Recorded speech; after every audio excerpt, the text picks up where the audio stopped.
Hello बच्चों, let's read this question. This question says that in the following question a statement of assertion is followed by a statement of reason. तो basically ये जो question है ये assertion reason type question है.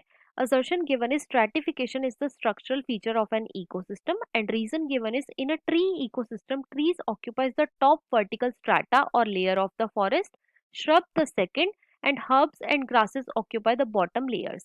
अब अगर इस क्वेश्चन के मैं की कॉन्सेप्ट की बात करूं तो इस क्वेश्चन का जो की कॉन्सेप्ट है वो है बच्चों ecosystem. Let me write it over hair.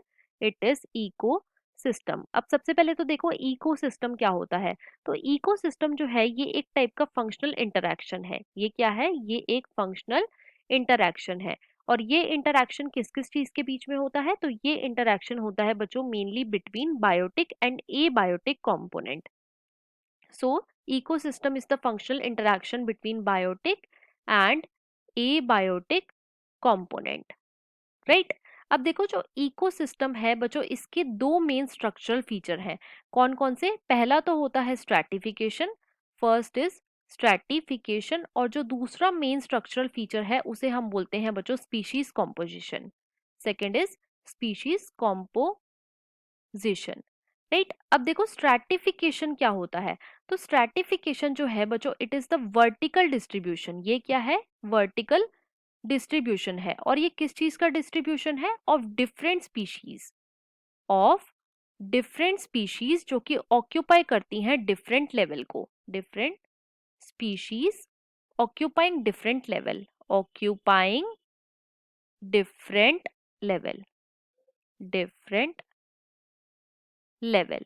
Right. जैसे कि एक फॉरेस्ट में अगर हम देखें जो ट्रीज होते हैं वो सबसे ऊपर वाली लेयर में आते हैं. उसके बाद आते हैं बच्चों श्रब्स. श्रब्स के बाद आते हैं बच्चों हर्ब्स. और हर्ब्स के बाद क्या आती हैं? ग्रासेस. तो यहाँ पे क्या हुआ? यहाँ पे एक लेयर फॉर्मेशन हो गई. डिफरेंट डिफरेंट स्ट्रैटा में डिफरेंट डिफरेंट स्पीशीज ने ऑक्यूपाई कर रखा है अपने आप को. तो गिवन क्वेश्चन में हमारा असर्शन भी बिल्कुल ट्रू है कि स्ट्रैटिफिकेशन जो है ये एक स्ट्रक्चरल फीचर है इकोसिस्टम का.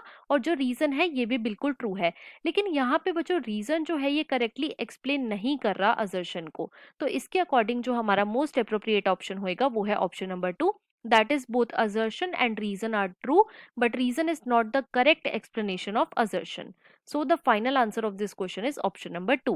I hope you understood it well. Best of luck.